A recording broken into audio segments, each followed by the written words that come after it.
Welcome to SLP Nerdcast. I'm Kate.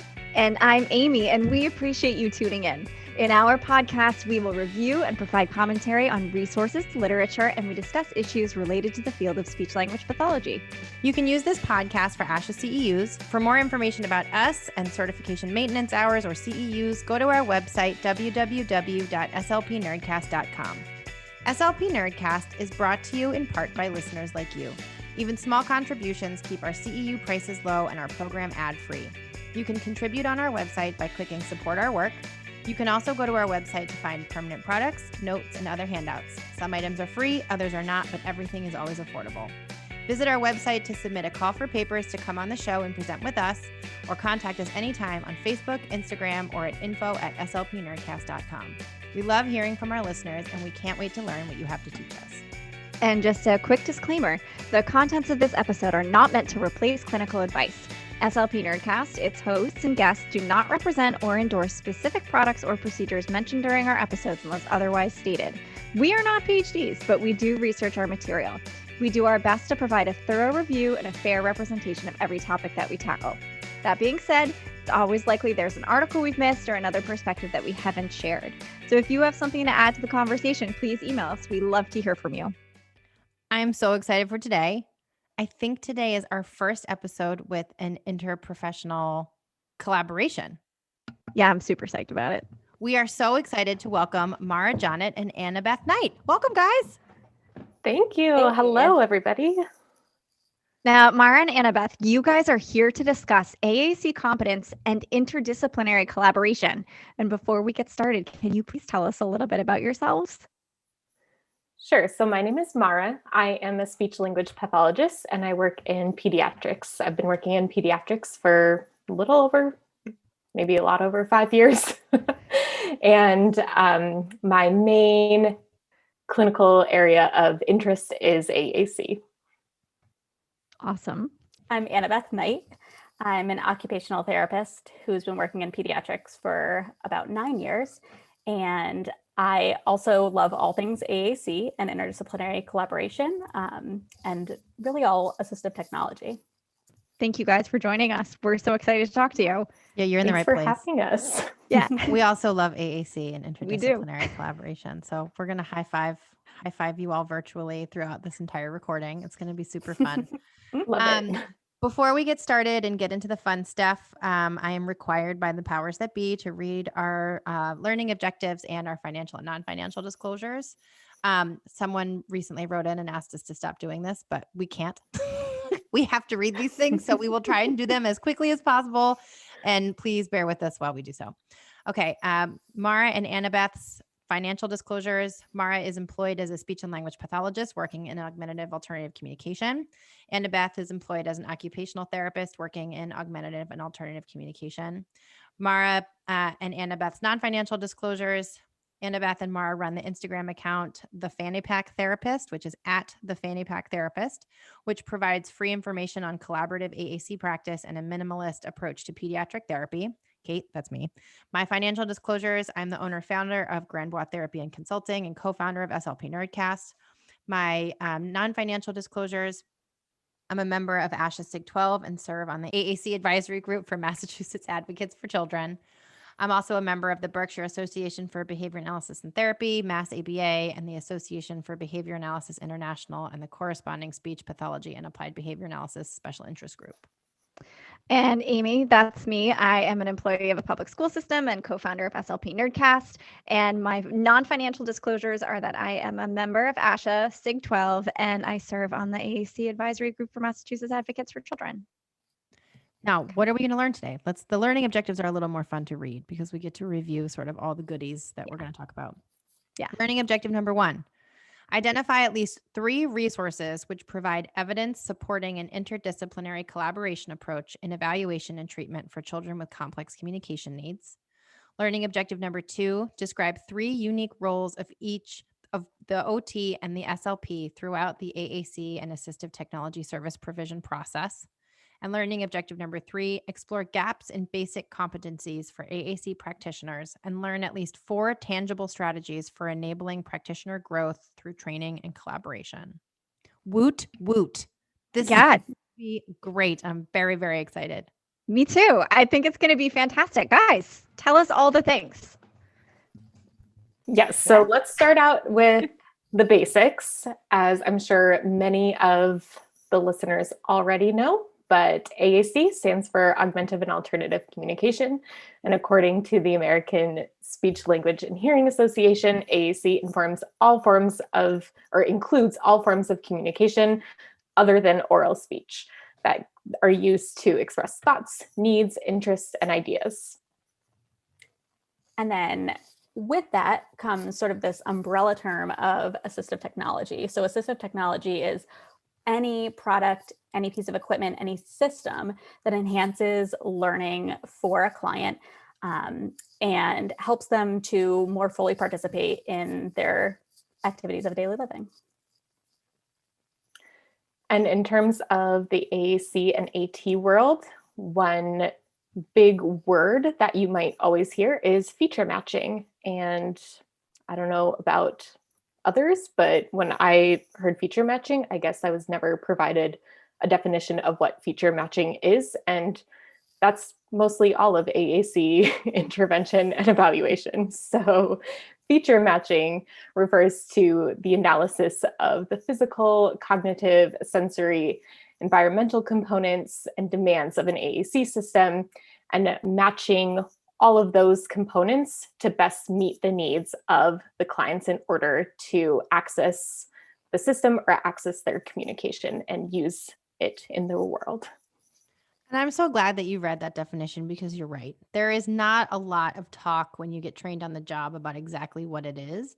And Amy and I we recently reviewed this in another episode. I think the reason that it's so important to talk about what feature matching is because it is an actual process. It's not an opinion. It's not, oh, I saw this commercial or I saw this ad for an app and that's what I should use. It is a systematic procedural process. Those are probably 3 synonyms. I didn't need to say all 3 of those words, but it's a actual thing. It's not guesswork.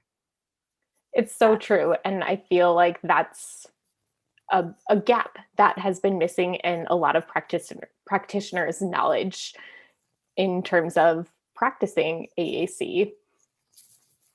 Yeah, and I think that really, I mean, when we go through and talk through all of this and how Mara and I collaborate together for AAC evaluation and intervention, really what we're doing is ongoing feature matching. Like we're always analyzing what features of a system are going to be best suited for that client to give them consistent and efficient access. And so that might look different at the very beginning of the evaluation than it does a month down the road or 5 years down the road.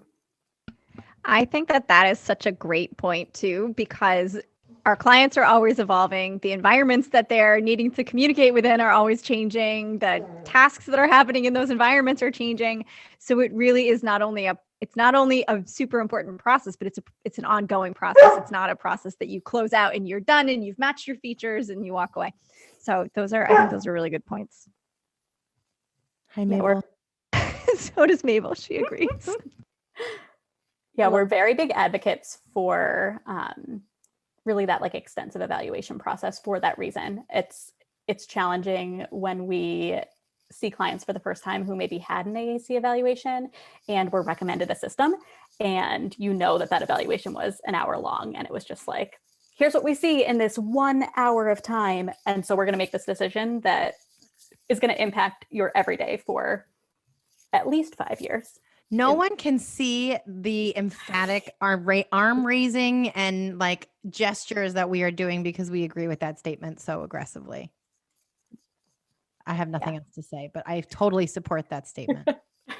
I love the agreements, and I wish that everybody could see it. So with that, I think you guys bring up a great point as far as the assessment itself is not this thing that happens in an hour in maybe an outpatient office or something. It's also not something that necessarily happens with just one person, right? Yeah, for sure. There are 2 of you. I bet you do different things, and I know we'll get to it. Yes, we sure do. So, I mean, to start off, I guess the reason why we need multiple people on that evaluation team in general is that our goal is to get that holistic picture of who the child is, what their needs are, what their strengths are, and how we're going to enable them to be able to communicate their wants and needs. And so when we're doing that, we're looking at the complexity of their language and communication needs. We're looking at their physical access needs. We're looking at their sensory needs. And there's not one person who can address all of those things. And so taking that interdisciplinary team approach really then expands the scope of practice of that team, or the scope of competence of that team, and allows us to provide better services to the client.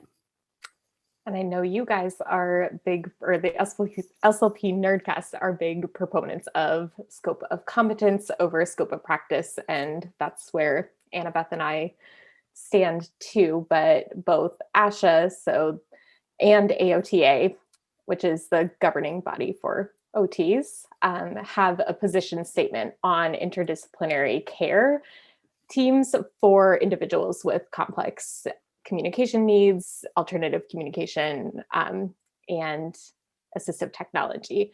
So this includes a whole outline of competencies that these teams need in order to provide best practice.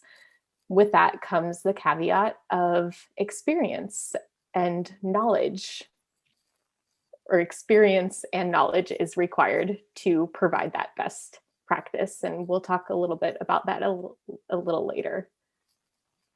Yes, all the things. Yes. I mean, I agree with everything you're saying quite strongly. And I think that that's another really important feature, or a really important component of conducting AAC evaluations, at least in the field of speech and language pathology, because yes, it's in our scope of practice and you should be seeking out additional information. And if you really need to have those self-reflection skills to determine whether or not it is in your scope of competence to move forward with an assessment. And that's not to say that you shouldn't try. If you don't feel like it's in your scope of competence, that's okay. You can get the access to that information. And if you're listening and you want more of that information, I will refer you to a previous episode we did on scope of competence. I think it's called, but I don't know how to do that because our scope of competence our scope of practice is so wide. And there are a lot of resources out there to improve your scope if this is something that you would like to pursue. So wholeheartedly agree. Yeah, I think that, with that then comes how do these teams work together, and what do those teams look like for different clients and in different settings, and at different points, like points in the continuum of care, like where we're meeting the child in their AAC process. So we did want to take a little bit of time to just talk about the difference between multidisciplinary teams, interdisciplinary teams, and transdisciplinary teams, because there definitely is a difference, and there's different reasons why you would approach a client with any of those teams in mind. So multidisciplinary teams really just refer to a care team that has multiple practitioners from different disciplines working on that team.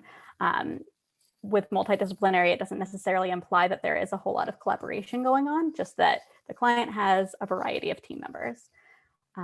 And then in an interdisciplinary team, you start to get more of that collaboration. So there are various disciplines working with that client, and they are maybe working towards the same sorts of end goals, but they're all working within their own scope of practice and within their own scope of competence. And though there is some overlap in the goals, there's not really overlap in how they're approaching those goals.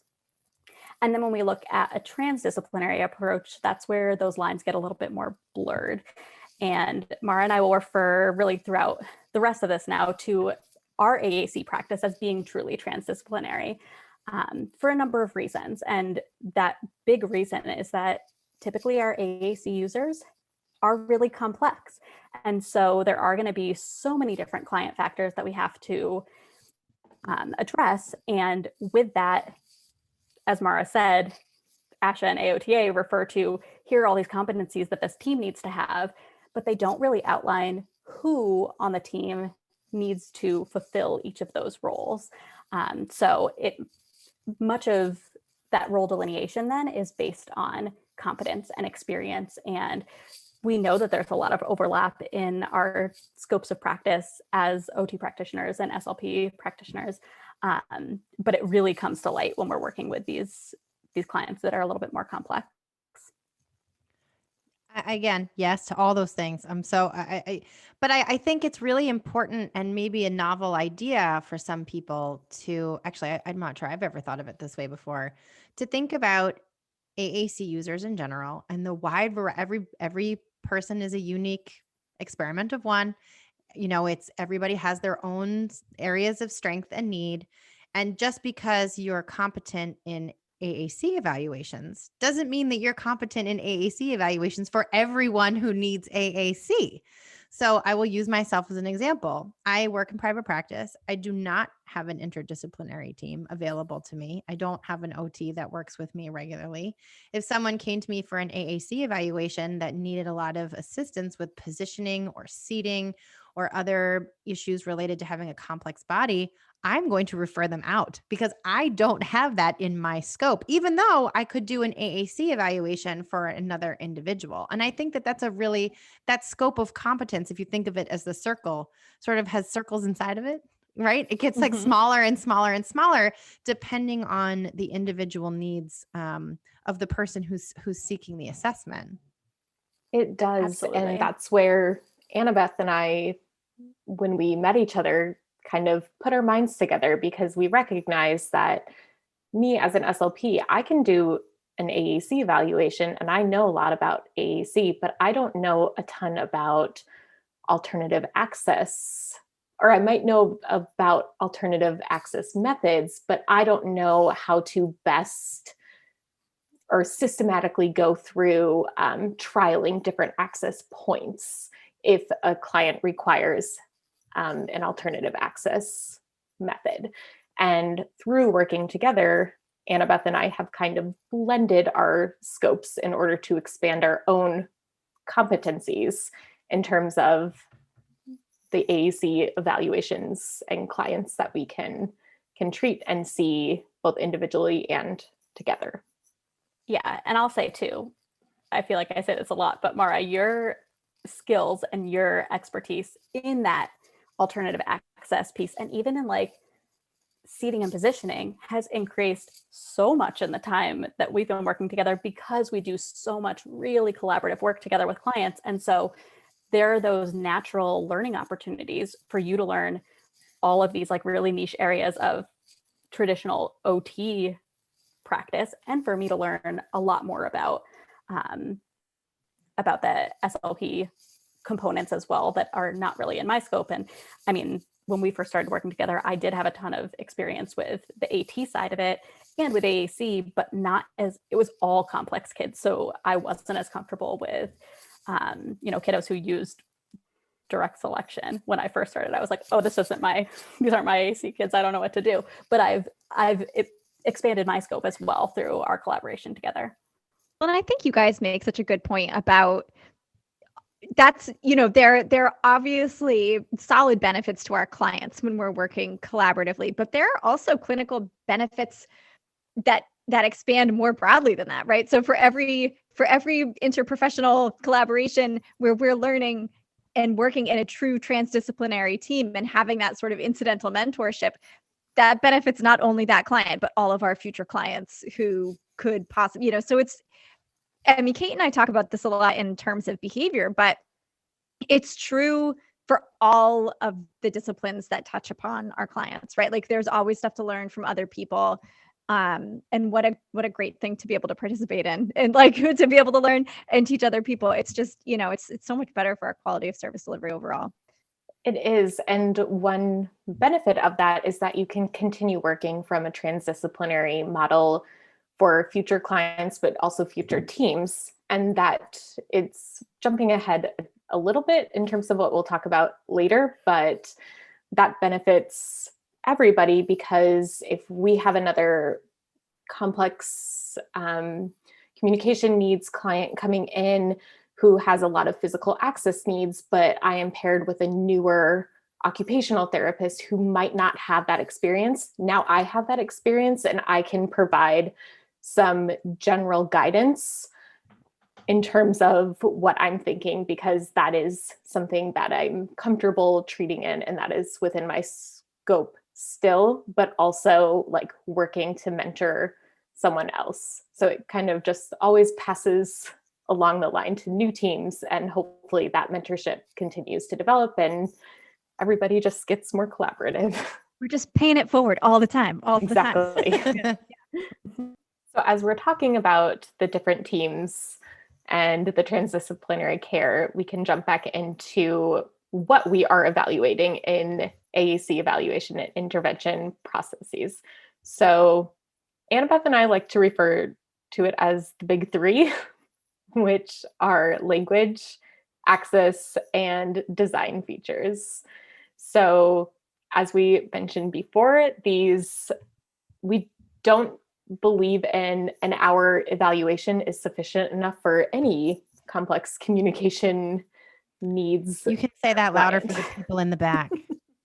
Right. An hour is not sufficient for somebody with complex communication needs. It's not. There's no way that someone can evaluate all the pieces and the holistic child and really determine the best fit for that client and their ongoing needs, because those needs change too. So looking at what we are evaluating initially and ongoing, we are looking at language. How are these individuals communicating already? What is their expressive language like? What is their receptive language like? Their social language, their cognitive language? What are their functions of communication that they have, or their intentions of communication? Do they have literacy? What are the literacy needs? The current strengths, areas for growths for these clients, and the language that they might need in the future. So that also refers to something that the client might be really interested in, which might require some fringe vocabulary, but that would provide them access to carry out those occupations that they enjoy or love. I see Annabeth raising her hand because that was very OT of that's you. my little OT horn. Sometimes I blend into an OT. So we are also, on top of all of that language, we are also looking at the client's access needs. So how do they access language? And access in the world of AAC refers to two different things. Is their system accessible? Meaning, can they use it at all times, or are they able to get to it at all times? So at a school, it's not kept in the backpack, or it's positioned accurately if they have a chair, or they have some low-tech modes when they're doing bath time. Is it accessible in that way? And then is it accessible in terms of how the client can consistently and efficiently and with energy conservation in mind access that communication too? So are they using direct selection? Are they using an alternative method? And what does that look like? And do they have a backup for when that might not be accessible too? Then we are looking at design features for our third big three. And the design features are what we talked about in terms of feature matching. So the features of an AAC system that would help optimize the communication skills that the individual can have. So ultimately, all of these components are guided by the position statements that we referred to a little bit before by ASHA and AOTA, and in what practitioner is analyzing those components. So Annabeth might know a little bit more about that alternative access methods and can help say something about the sensory system or the sensory needs of the client, whereas I am kind of working through my scope and evaluating the language sides of things, but together we can address that whole child. Best communication possible, right? That's what you're going for, is like best communication possible in all the different places with all the different people. Yeah. And I think, I mean, Mara touched on really with those 3 components in mind, we're thinking primarily about the SLP and the OT. But there's obviously other players on these teams as well. And so lots of times that's going to depend on the setting that you're primarily practicing in, who's going to be on that team. But almost always, I think it's always including the SLP, right? Very frequently including the OT. In a school setting, it's going to include that special education teacher as well. The family and the client obviously are right at the center of this team and are the primary people in this team. You might also have a physical therapist involved, and especially if seating and positioning are a huge component of that, or like Mara said, that physical access, like we think a lot about kids carrying their devices too, and all of the balance and core strength and gait implications of carrying that device as well. So you might have a PT involved. If there are sensory concerns like vision loss, you might have orientation and mobility specialists involved, an assistive technology practitioner, a teacher of the visually impaired. Like it can go on and on. And again, each of those players are meeting the different, they're playing the different roles to meet those needs of the client that are outlined by ASHA or AOTA, and there are a number of other processes that we'll refer to frequently in that evaluation period, that evaluation process. In the school, we look at that SET model frequently in the SET process.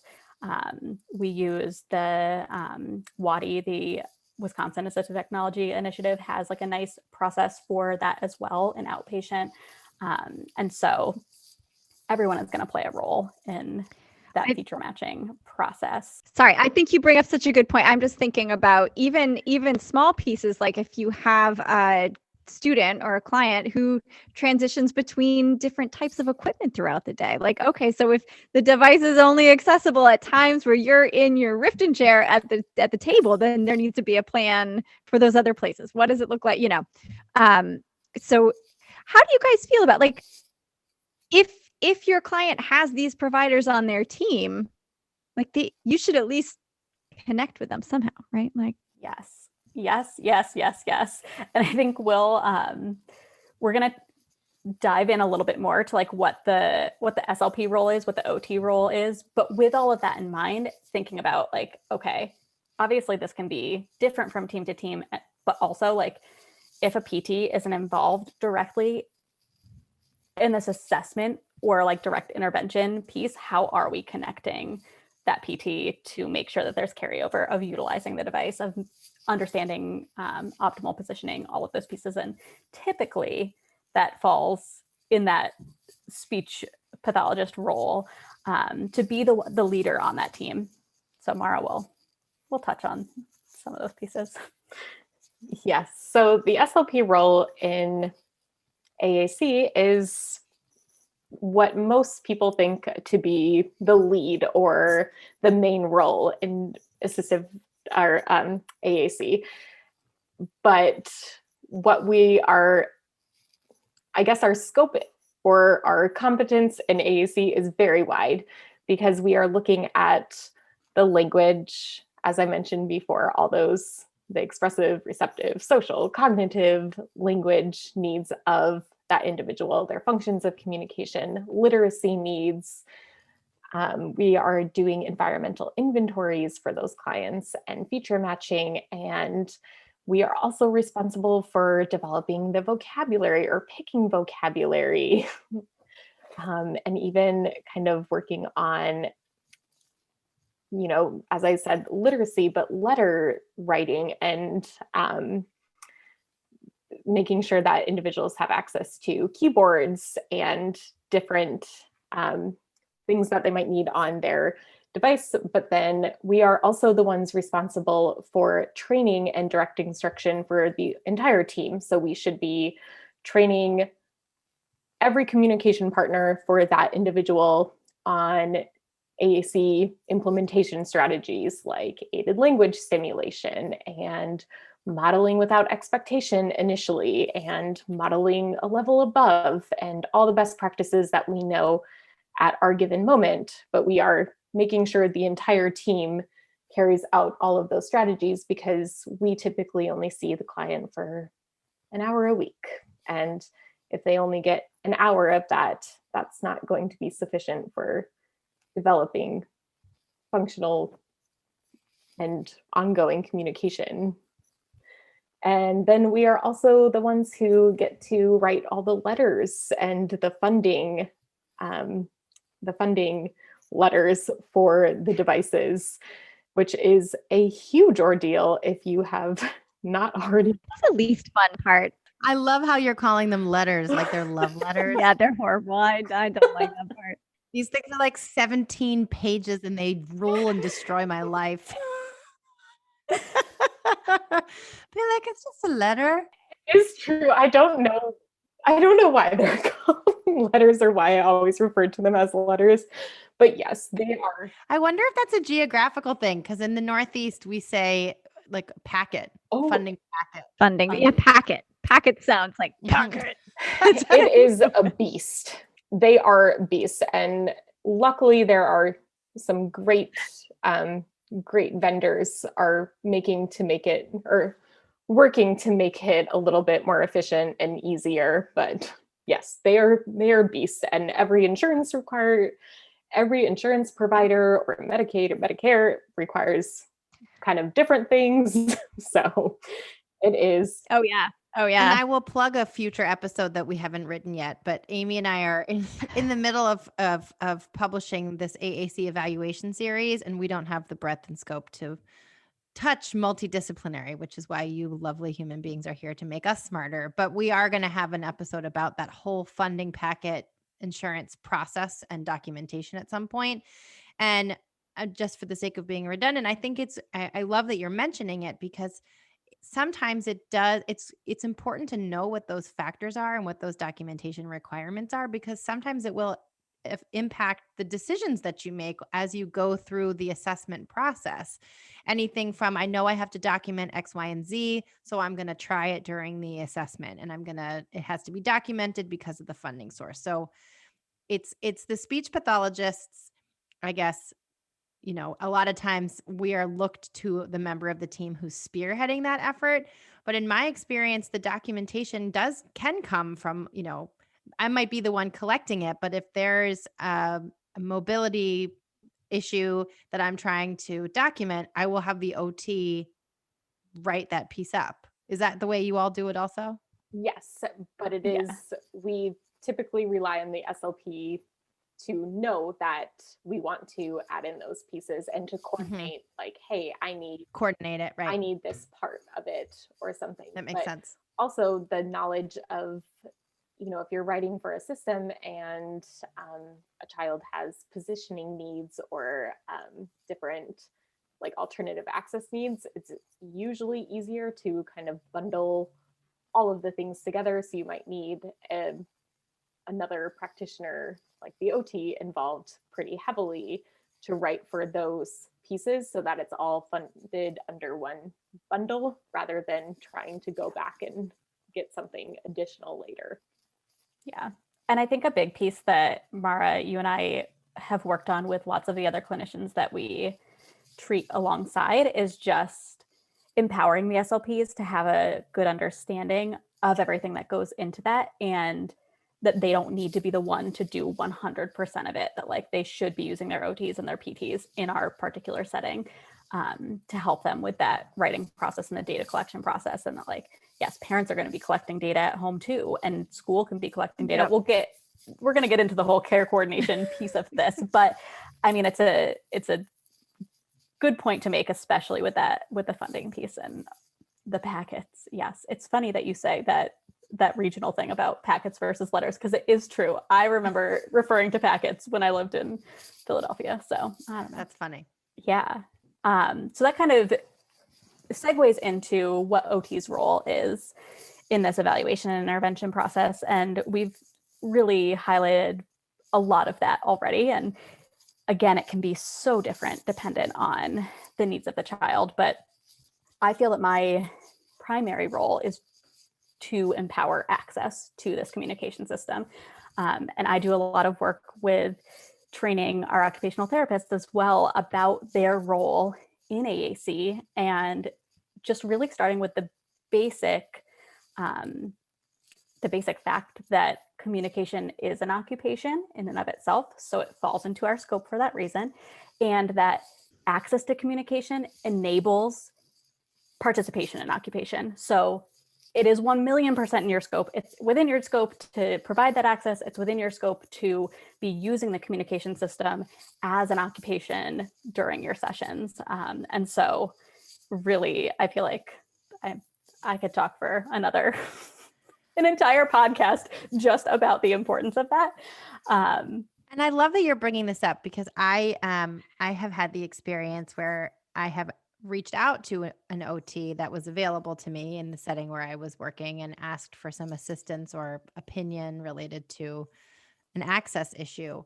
And I was told that they didn't have it in their scope and that they weren't comfortable and they didn't think it was their place. And this person was incredibly collaborative and wonderful and lovely, and just very genuinely didn't feel like it was in their scope to help me or to show me support in that capacity.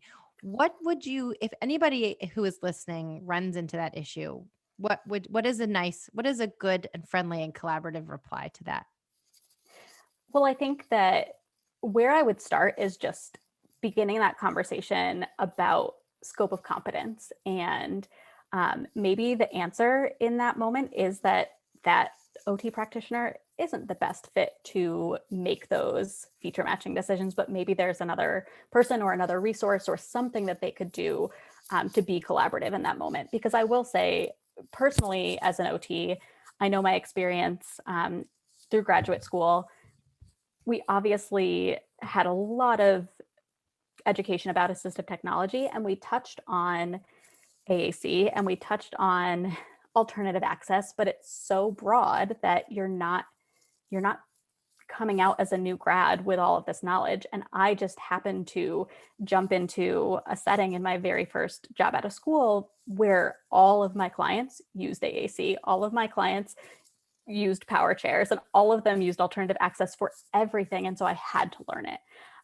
So it just goes back to, really that experience and that mentorship piece, building those competencies within practitioners. So for an SLP to start that conversation, I guess, with an OT, I've seen the conversation happen all the time. I'm sure that, Mara, you have experienced it even more. I don't know if you have a better idea of how you've approached those conversations in the past as an SLP. So as an SLP, when I approach those conversations with practitioners who might be a little bit more generalist practitioners or newer occupational therapists, our companies or the place that we work, we have a lot of young practitioners, and we're all generalists at the end of the day. So I typically try to pick something that's very much in scope of practice. If you're thinking in black and white terms of like, hey, I have a client that I would love your eyes on in terms of sensory needs. Like, I see their finger is really scratching at the mat and it's making this a little bit difficult. I would love your eyes to see what you think. Or if you say something along the lines of like, hey, I know you see this client and I'm trying to figure out the best vocabulary that this client needs. And I would love your thoughts about what occupations the client likes to engage in, or the family, or is really important to the family to help me develop some vocabulary. Because I mean, the vocabulary is in that SLP role, But also I love to work with the OT because sometimes as SLPs, we don't always think about like, that family has a beautiful garden in their backyard, and that's really important for family time to garden. And I would not necessarily think about putting those fringe vocabulary words specific to gardening in their system. But if that's super important and that will enable communication, I should probably have those vocabulary words in it, or know that I'm working to add those vocabulary words in the near future. I think too, the more I'm thinking about that question now, I guess I would start, if we're looking at like an access method and you need an occupational therapist's opinion on that, and they're not super familiar with the technology piece of it, maybe as the SLP, like, okay, I'm looking at switch access and I think I know maybe where my switch site might be, but it's the motor planning, motor component piece behind that that's challenging. Reframing it that way and saying like, hey, I know that you're working on reaching with this client. I know that you're working on finger isolation. Can you give me some tips to help for this particular activity?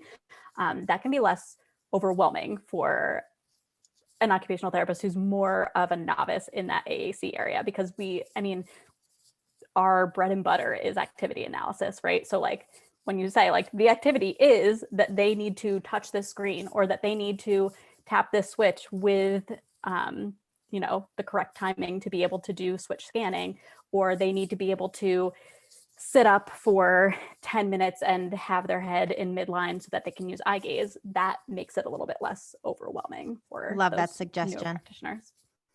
Well, tell us more about these, the education in the occupational therapy world for AAC. I mean, so for speech pathology, it's a niche, right? It's a specialty, just like a lot of other components. Fluency, I wouldn't treat someone with the stutter in 1,000 years because I don't know how to do it and I would do a terrible job. But is this a rare specialty for OT? Are there a lot of training opportunities for it? Yes or no? I'd say that it's pretty rare. Even OTs who specialize in assistive technology, like that is already a niche. We all have to be able to do it, but there's like definitely specialized training. There's, specialized certifications that you can pursue in assistive technology. And then even at that point, I feel like it is so rare for me to find another OT who's super excited about AAC or is doing research on AAC. Honestly, like the OTs who I know who are currently doing research on AAC are a few OTs who are working at the same place that I was working as a new grad, like have my position now. And that's not to say that like that there's no one out there, but the education that we get really is based in assistive technology. And I have been doing a lot of work just like chatting with other occupational therapists about their educational experiences and whether they have like just a course on AT or if it's infused into every single course that they take throughout the curriculum, or, if they're touching on AAC at all. I personally know that in my experience, I only knew about AAC because one of my professors had a sibling who used AAC. And so we talked about it specifically. So I would say it is pretty rare to have that as part of the education curriculum. I have another question. Yeah. I am not sure if this is an appropriate question. So we'll see. But I unfortunately was in a position within the last couple of years where one of my clients came to me with a device that was already prescribed to them, but it was prescribed to them by an OT who had the ATP credentials, and the evaluation and recommendations were not done in conjunction with a speech and language pathologist. Is it in the scope of practice for an occupational therapist to conduct an evaluation as a ship of one? I would say It absolutely felt not. icky to me, Yeah. but I'm not in any position to be throwing stones because it's not my field.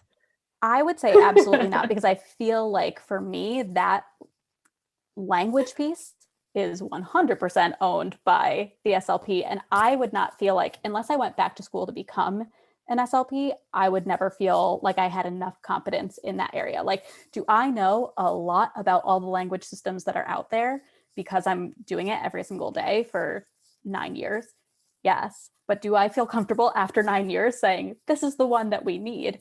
No. Like, I don't have, I might be making some educated guesses, but I don't have that clinical knowledge behind to do that decision making about that. And I think that, I mean, that's why I've become just as frustrated before when I've seen, a device recommendation that came from a team of one who's an SLP, when they're making all of these decisions about alternative access, and it just doesn't make sense. Like, oh, well, it's direct selection, so we got a key guard because you need a key guard. And that's like a little This is such an important conversation, though, because I think when we talk about, usually in our field, when we talk about scope of practice and scope of competence, we're talking about general categories. So I've used the example of fluency and AAC swallowing, but now we're talking about scope of competence within scope of competence, and how important that is to really, if you're going to continue to refine your skills, making sure that you're competent not only in many areas, but also where your scope ends. You have to know where it ends. And I didn't mean to ask you a loaded question and maybe put some human out there in the hot seat, but I think it's a really interesting dynamic and highlights the importance of collaboration and multidisciplinary assessment. I think there's the other piece too, where like I know you guys are going to talk to us about, you've obviously learned a lot through working in this multidisciplinary format together, but for all of us, like it's similar to an assessment. Like, it's not like you learn all the things and then you're done, right? Like, there are always new things to learn. And so there's also this piece of, similarly, you can work closely with a team of OTs and PTs, but at the end of the day, if you're the speech language pathologist writing that assessment, you need input from those other providers. They don't necessarily have to be there in the same room with you. We talk all the time about challenges with billing and scheduling, and like all of those things are barriers. That's real. But yeah, like am I the person to be making a solo decision about which mount is the right mount to use for this person's equipment? I don't think so. Like, so I think it's also like where you are in the team. And if nothing else, even if you do have all of those skills, the message that you send, like Annabeth, you might recommend exactly what Mara would recommend, but the message you send to her by working with the same client and never talking to her is not a collaborative message. Right. I feel like that's the bottom line, is that it should be a collaborative process. To me, it's fun to be a collaborative process. Like, all of my best friends are the SLPs and the PTs, not the OTs. Not that I don't love the OTs, but I don't work with the OTs. You can edit that part out. You're going to get in trouble. Annabeth loves everyone. I do. ELE. It is true. Yes. The bottom line is like that collaborative process, and you might have a certain skill set because you've been practicing in that niche area for so long that you might be able or confident in your decisions that you're making. But I would always have a little disclaimer somewhere that I collaborated with someone, or that it needs extended evaluation because I only sat with them for an hour or something of that sort, that it would need another opinion. Which I guess brings us to gaps in terms of all of our scopes of competence. Yes. Yeah, I think that Mara and I have discussed gaps all the time, and we've discussed our own gaps in our scope of competence and how to build that and how to use each other to expand our knowledge. But it's just led to more questions for us about, like, okay, why are these gaps happening? Where exactly are they? Like, what are these barriers? How do we overcome them? And Kate, I mean, you touched on, what does OT school look like? What does that education look like? Mara and I have done some surveys in the past of the clinicians we work with, and that's where we found like a very big gap was just limited information that's provided in that formal education and the expectation that this is a niche area and these are things you're going to learn on the job and that's it. And you got to get thrown in and we don't have time to cover all of these topics. And then another big place where we're seeing those gaps is just like the lack of mentorship opportunities and like the lack of experience that new grads have or that any clinician has moving into more of that niche area. I think for AAC particularly, we've said, that's really in the scope of practice of all SLPs, but for OTs, it's not. So if you were jumping into that setting where you're doing a lot more intervention in that area, the experience is going to be pretty minimal jumping in as a new person.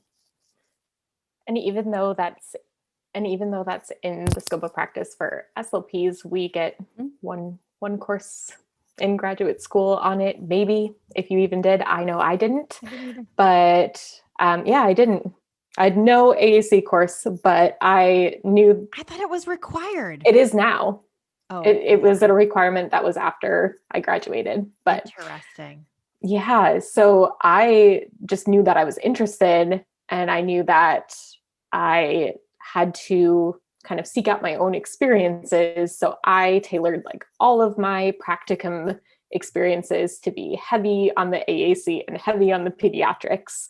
And that's where I gained most of my knowledge. And then I just sought out my own resources and my own continuing education things on that. But I know not everybody knows how to do that or even where to start, because it's intimidating. AAC is intimidating.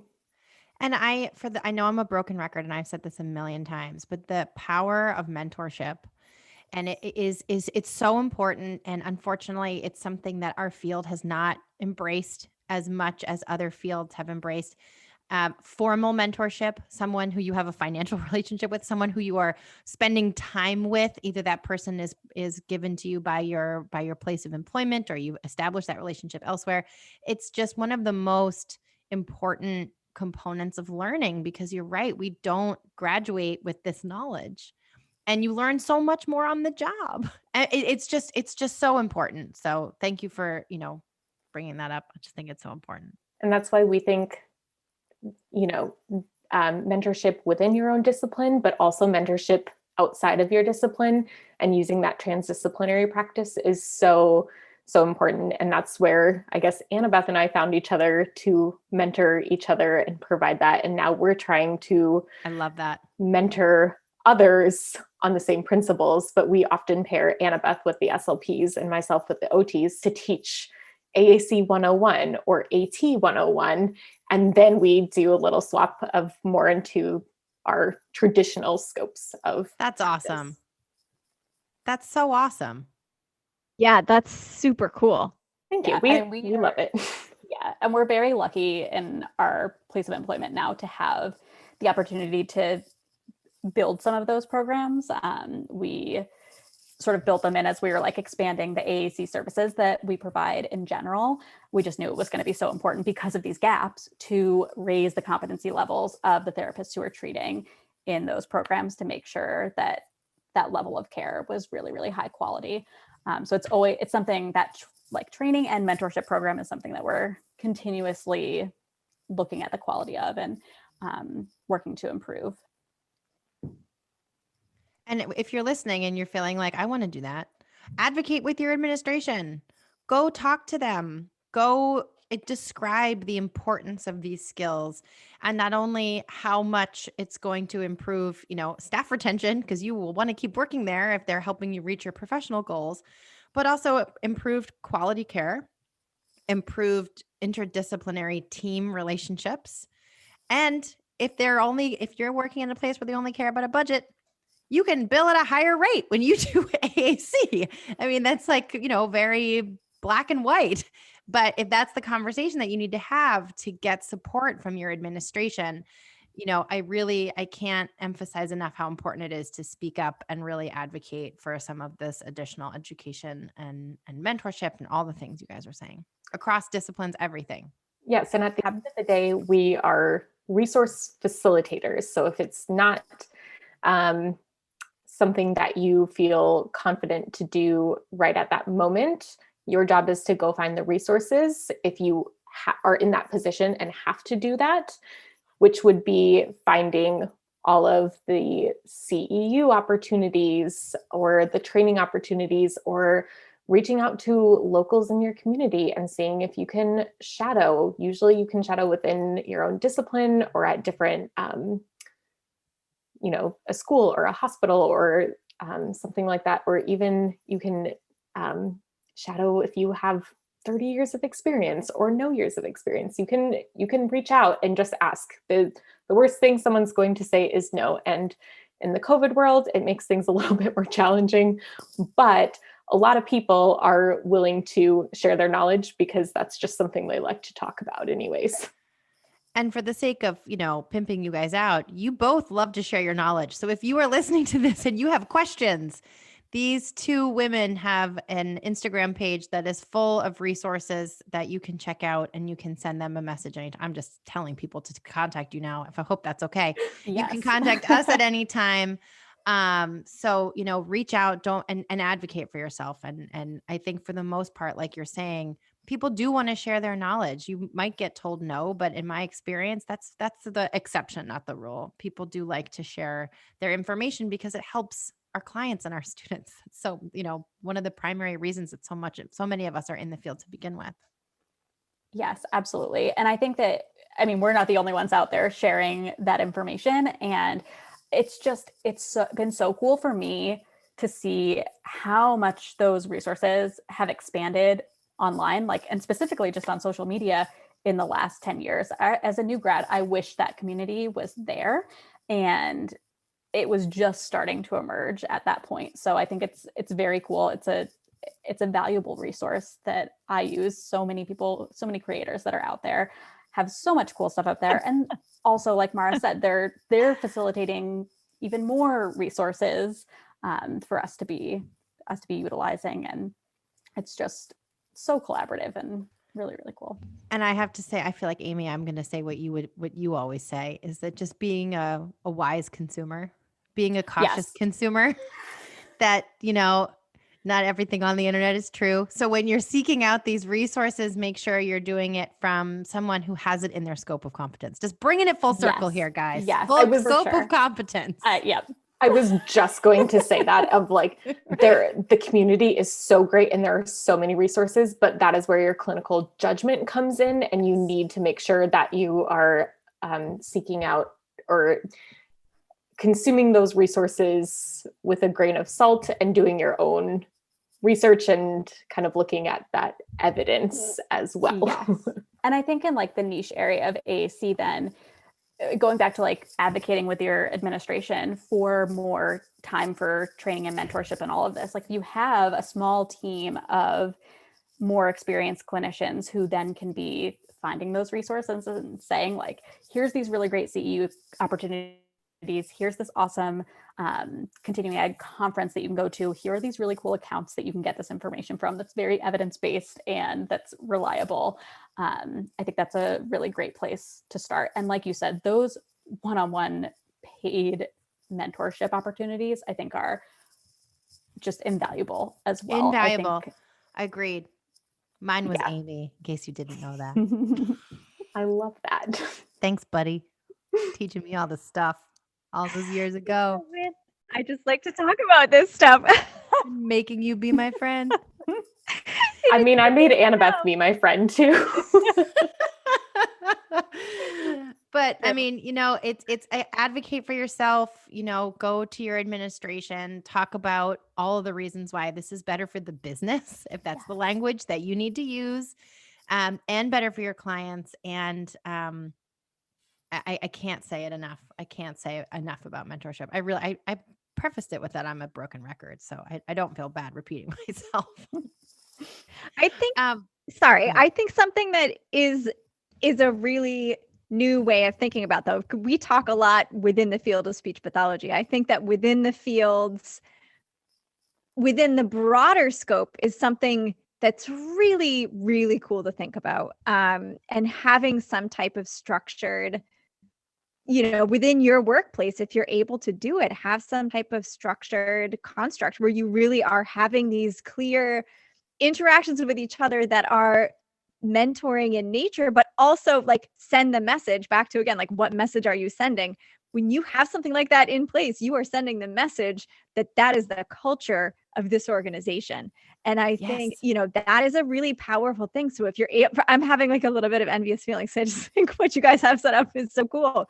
But, just thinking about your workplace, wherever it is, it's not just, and just like isn't quite right, but it's not just being able to mentor and grow your clinical skills and help other people grow. It really is like shifting the culture of your workplace and the services you provide, which is like very exciting and cool to think about. Yeah. And I think modeling that no matter how much experience you have, that mentorship is important and it's valuable, and that there's still opportunities for you to seek mentorship, and it's not that the leaders in the organization are the mentors only. Like, I need a mentor, I want to be a mentor.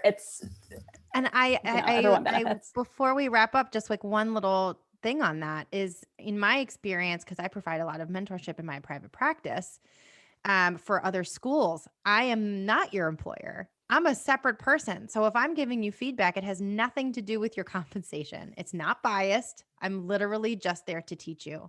And I think that is another really important layer of, we could talk about mentorship for a whole other episode. Yes.